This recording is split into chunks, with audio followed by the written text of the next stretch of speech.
छतरपुर में हुए सामूहिक दुष्कर्म मामले को लेकर युवा एकता मंच के अध्यक्ष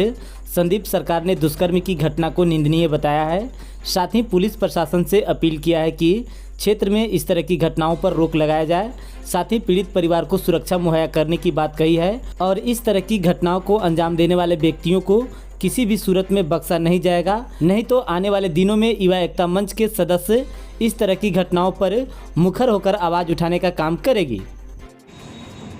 आज मैं एक ऐसी घटना पर बात करने जा रहा हूं जो मानवता को शर्मसार कर देगा।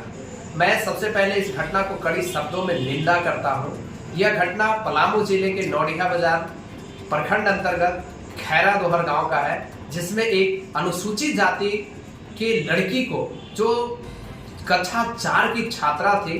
लगभग उनकी उम्र 11 वर्ष बताई जा रही है, उसके साथ सामूहिक दुष्कर्म की गई है। सामूहिक दुष्कर्म में धर्मेंद्र कुमार सिंह, शिव कुमार सिंह और राकेश ठाकुर शामिल है। इन्होंने बड़े ही बेरहमी तरीके से लड़की को उठाने के बाद गांव से करीब 2 किलोमीटर दूर जंगल में ले जाते हैं और जंगल में ले जा करके बड़े ही दर्दनाक तरीके से और बेरहमी तरीके से उन्हें साथ सामूहिक दुष्कर्म करते हैं और उसके बाद उस लड़की को जबरन उठा करके घर तक मिलाने का काम करते हैं। जरा सोचिए, आखिर वैसे लोग को हौसला कहां से आती है, हिम्मत कहां से आती है, जो उठा करके और सामूहिक दुष्कर्म करने पर भी तैयार हो जाते हैं। इस बात को हमें विचार करनी होगी कि आखिर इस तरह का जब घटना का अंजाम दिया जाता है तो इसके पीछे सहयोग किसका होती है, जो अपराधियों को मानसिकता दिन प्रतिदिन बढ़ते जा रहा है। और आए दिन आप देख रहे होंगे कि अनुसूचित जाति एवं जनजाति के साथ शोषण,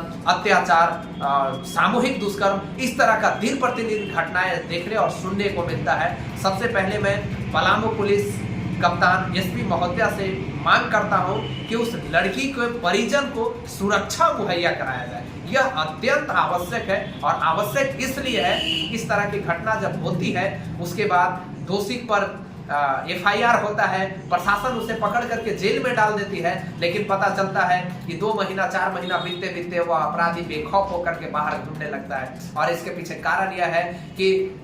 परिजन को, जो पीड़िता होता है या होती है, उसके परिजन को इतना दबाव दिया जाता है, चाहे वह पॉलिटिकली दबाव हो या फिर प्रशासन के लोग का दबाव हो या फिर मारने पीटने की धमकियां हो, इतना दबाव दी जाता है कि आप केस को संशोधन कर लो, माइनेज कर लो, अगर नहीं कर पाओगे तो मैं तुम्हारा परिवार को मार दूंगा, मैं तुम्हें उठा ले जाऊंगा और तुम्हारे बेटे बेटियों के साथ गलत तरीके से व्यवहार करूंगा और उन्हें मजबूरी में केस को समाधान करना पड़ता है। इस चीज को पलामू प्रशासन को समझनी होगी कि आखिर आप एक आंकड़ा निकाल करके देखिए कि पूरे पलामू में कितने दुष्कर्म की मामला होता है, कितने अत्याचार का मामला होता है और कितना प्रतिशत लोगों को सजा मिलता है और इसके पीछे रीजन क्या है, उसे रिसर्च करनी होगी। इसलिए मैं पुनः इस बात को अपील करता हूं कि पहला कदम प्रशासन यह उठाए कि उनके परिजन को अभिलंब सुरक्षा मुहैया कराए और इस मामले में संलिप्त जो तीनों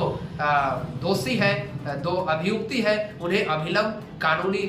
कठोर से कठोर सजा दिलवाने की काम करें। और यदि इस मामले में किसी भी प्रशासन, किसी भी लोग का संलिप्तता पाया गया तो मैं चेतावनी देना चाहता हूं और मैं वैसे लोग को बता देना चाहता हूं कि यह सुन लो, इस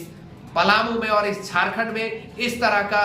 सामूहिक दुष्कर्म, शोषण और अत्याचार अब आज के युवा साथी बर्दाश्त नहीं करेंगे और खासकर हमारे संगठन के लोग। और मैं अपने संगठन की ओर से, अपने ओर से मैं पुनः चेतावनी देता हूं कि आप कान खोल करके सुन लो। अगर जो लोग इसके पीछे हाथ भी रखते होंगे, जो सहयोग करने का मानसिकता रखते होंगे, तो अपने विचार को अभिलंब बदलो, अन्यथा आने वाला समय में हम लोग ऐसी जन आंदोलन करेंगे। ऐसी आंदोलन का मैं चेतावनी देता हूं कि पूरे पलामू और झारखंड में आपको देखने को मिलेगा। और मैं अपील करता हूं पलामू के प्रशासन को कि ऐसे दोषियों को अभिलंब पकड़ने के बाद एक ऐसी व्यवस्था की जाए। मुझे लगता है कि पूरे देश में एक ऐसी कानून बनाया जाए जिसमें 2, 4, 6 महीना होते होते